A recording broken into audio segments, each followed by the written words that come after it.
Hey everyone, it's Dee from CatalystEnergies. Thank you for joining me. I'm so grateful that you're here. This is your daily catalyst for January 6th, 2020. And we have the moon coming into, as of 9 a.m. Pacific Standard Time on the 6th, we have the moon coming into the last couple of degrees of Taurus.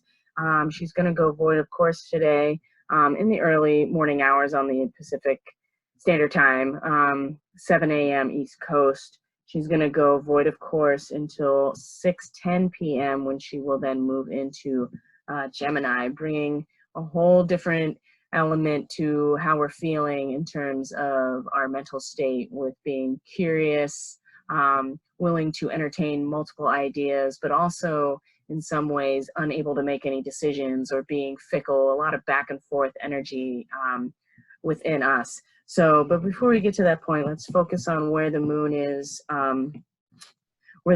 before that happens in late Taurus. And in the early morning hours, there's going to be a square with Venus in Aquarius. And Aquarius and Taurus are naturally square to each other just because Aquarius is a fixed air sign and having to do with cosmic consciousness, having to do with the clarity of our minds. And then Taurus, being fixed earth, has to do with physical manifestation, the actual nuts and bolts of reality, our resources, our place of residence, the world around us, essentially, our bodies, the earth herself. These are all fixed earth and Taurus energies. And so there is definitely a tension there between that, because Aquarius is very much in the mind and only in the mind. It doesn't really, I mean, Aquarius may be the water bearer, but the way that Aquarius functions in and of itself has to do with the cosmic consciousness and the collective third eye energy. So it's not really coming into the body so much as really living in those upper chakras. And so we can see how there would be some tension when these two energies come to meet each other in a square. And so with the moon in the late degrees of Taurus, we're starting to get really into the fixed earthness of Taurus. And although over the weekend it seems like the moon in Taurus maybe have really given us this kind of like nesting energy, wanting to be really comfortable, wanting to be really secure. I mean, for me personally, I definitely felt the nesting energy. Like I didn't really want to go anywhere other than the home space and kind of just focus on feeling good there. But as we're moving through Taurus, you know, the energy becomes, because it's a fixed earth sign, it becomes even more fixed, and it becomes even more dense in some ways, and very much focused on that material space. Taurus is very slow moving to change. And so as the moon gets into these later degrees, there is this tension with Venus still wanting this degree of freedom in our relationships, freedom in our, you know, in our projects, in our, you know, our aspects of life that do appeal to our senses, like what feels good to us, what brings harmony and balance into our lives. And we have been really going through this Aquarius energy, you know, thinking about it from that third eye perspective, from the collective consciousness, you know, being in harmony with what is, you know, the collective good of all, and not really attaching so much into the, you know, the physical aspects of reality necessarily, even though we have Venus there and she is the ruler of Taurus. And so there is some sort of, the moon in Taurus definitely is connecting that part of Venus. In some ways, it's almost kind of drawing Venus back out of like these upper chakra areas and reminding her that she does rule the realm of the physical. And so bringing her kind of back, so quote unquote, back down to earth, as opposed to being in Aquarius, which is really kind of this like off-planet alien energy.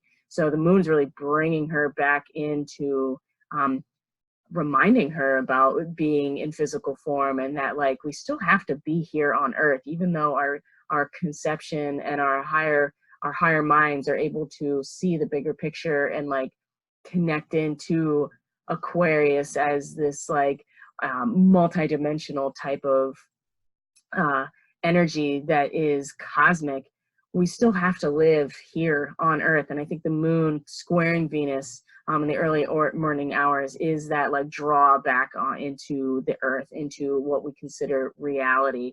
And so there's you're going to feel that tension there. And then as the moon keeps going through Taurus, then she's going to trine here the Saturn and Pluto energy, just like she trined all of this energy over the weekend, because these are both Earth energies. So again, being like really kind of settled into physical reality in terms of how we feel on the inside, you know, maybe even like a little bit more stubborn and slow to move in any way, like really being very, you know, almost hoarding in some ways, like wanting to have this stability. But it is going to have a harmonious balance here. It's going to balance really well with this Saturn and Pluto energy. And it's at the degree point in which they will be conjunct, this 22 to 23 degrees of Capricorn. And so if we are, I feel like that this could really potentially work. I feel like that this could work against us if we are not willing to stay aware of the Pluto aspect of this, because we could get very stubborn and very much connected to the physical aspects that are comfortable for us, that we identify as real. And this is certainly trining with the Capricorn energy, which is more about like building the structures, you know, like taking the fixed earth resources and turning them into something that is for the community and that is like long lasting. And it's very much about business, and it's about corporations, and it's about these institutions that like really direct the, you know, the essence of our culture and of our society. And where we're feeling you know, where we're feeling rooted and where we're feeling safe and secure internally, this nesting energy is very much balanced with this Saturn and Pluto. But at the same time, this, as things progress through the week, this could be, I mean, this is not a lasting feeling. And so in some ways it could be, we could be feeling, it's illusory in some ways, because the moon is transient, because it's our feelings and our moods. So in this moment, we might feel like secure and stable and like, you know, with what's that we're building, you know, that we could identify with that as what is going to make us feel safe and secure. But I think it's a fleeting thing. And I think that it could turn around and bite us in the ass if if that's the only thing that we're willing to identify with.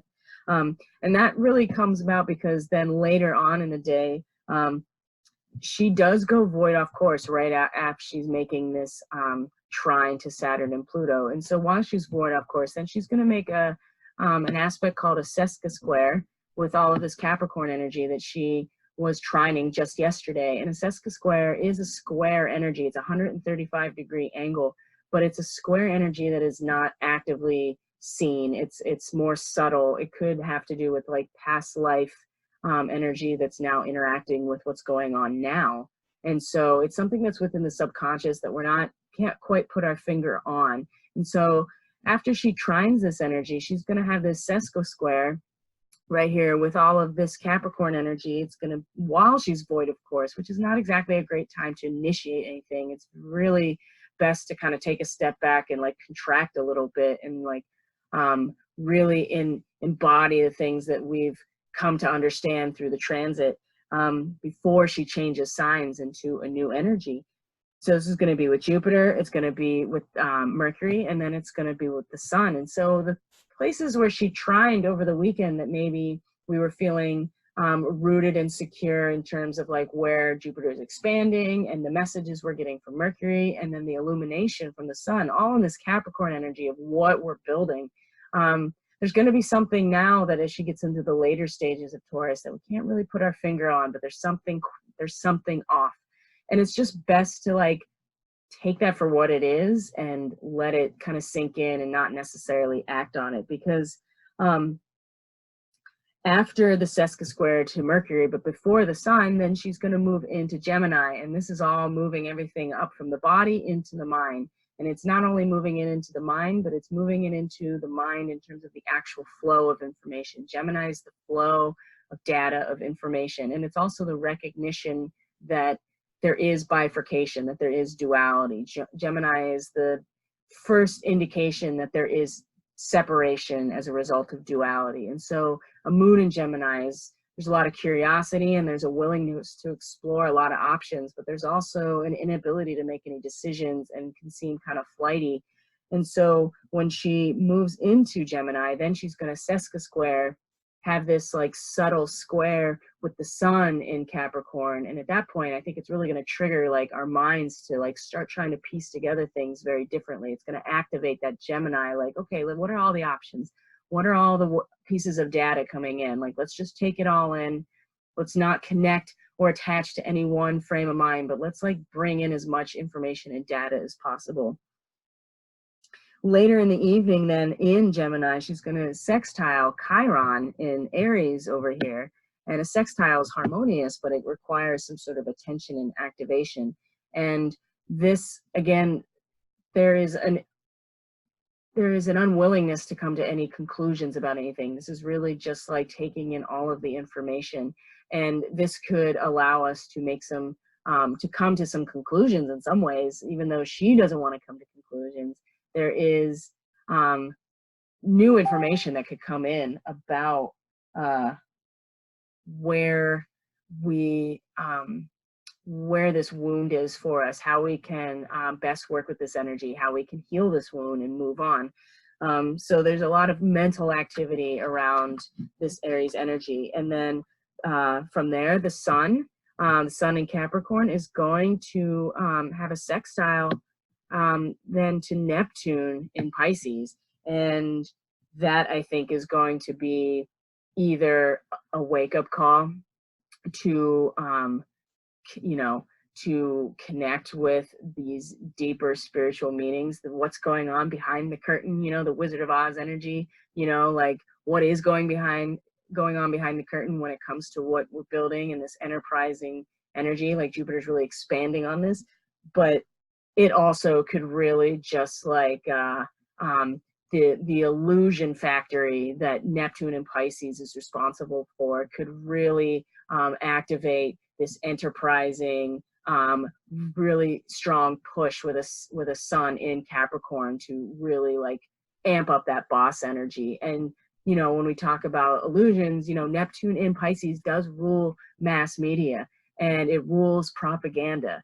And so it's something, and on the reading that I just did, the card reading, I mean, this really came up strong about discernment. And so it really depends on where your discernment is, how this sun sextile Neptune is really going to unfold. It's either going to be like it's really going to like amp up the need to like assert ourselves in a very patriarchal, very paternal, very much like boss-like energy, and the media or any kind of illusion factory, the fog machine, could really activate that. Or if our discernment is sharp and we're able to go into this space, this illusory, watery, dreamy space in order to be inspired, that could certainly activate a sun in Capricorn that is trying to illuminate what it is that is worth building, I think. And what, with the South Node here, also what it is that we are,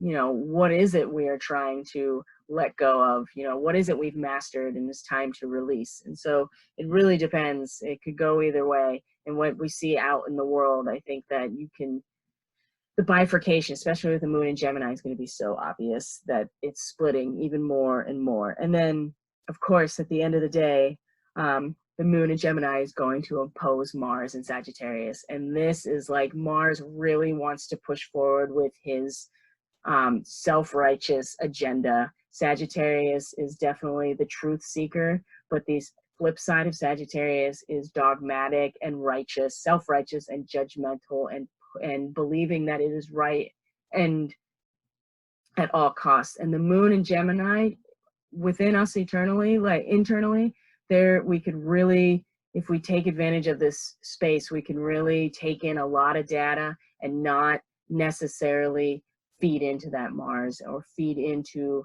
that push to that expansive energy to not only seek the truth, but to also, you know, bring everybody else into alignment with it. It's very proselytizing when it comes to Sagittarius, and the moon in Gemini, she's going to really oppose this because we're really thinking twice about a lot of things. That's a moon in Gemini. That is like taking in as much information as possible in order to come to a conclusion later. But a good scientist doesn't come to conclusions until they've taken in all the data they can and analyzed it. And a moon in Gemini is us internally taking in all the data and the messages. And a Mars in Sagittarius is definitely this like going to war over what we think is right and pushing that agenda no matter what. And it's I think it can be utilized as a really powerful position, but I also, you know, it's playing itself out as a very dangerous position. And in the card reading I did, it was so, Mars was like a main character in that story. And so we really need to pay attention to what Mars is doing and that push and that ambition and that drive, either internally, and also be mindful of it out there and try not to attach to the self-righteousness and the judgment, because that is where fear is able to be pushed, is when we somehow think that our discernment is really judgment, because then you can justify treating people badly because you think you're right. And I think Mars doesn't think about how other people feel. You know, Mars's job is to be the emperor, to be the warrior, and there's a job to do there. But the moon in Gemini is a real opportunity right now to make sure that we are taking in all of the information and being willing to absorb it and to let it roll around in our heads and in our bodies and our intuition before we come to any conclusions about anything, especially this week. This week is so intense and you just feel it building. So take advantage of the transits when they are supportive of things like getting more information, not coming to any decisions. Usually a moon in Gemini can be really flaky and flighty, but right now I think that it can also be a good intuitive scientist and help our discernment to be sharper than it would otherwise, because I think it'll be really easy to get pulled into the fear right now if we're not careful. So I'm going to leave it at that. Thank you so much for joining me. My services are all on my Facebook page. If you're watching this on YouTube, then all the information about how to get a hold of me and CatalystEnergies is in the description box below. Everything's on Facebook, and so that's like the best place to get more information and to book a reading and to just stay in the flow of what's going on. So I really appreciate you being here. Thank you so much, and I'll see you on the next video. Make sure to take care of yourselves and each other. Bye.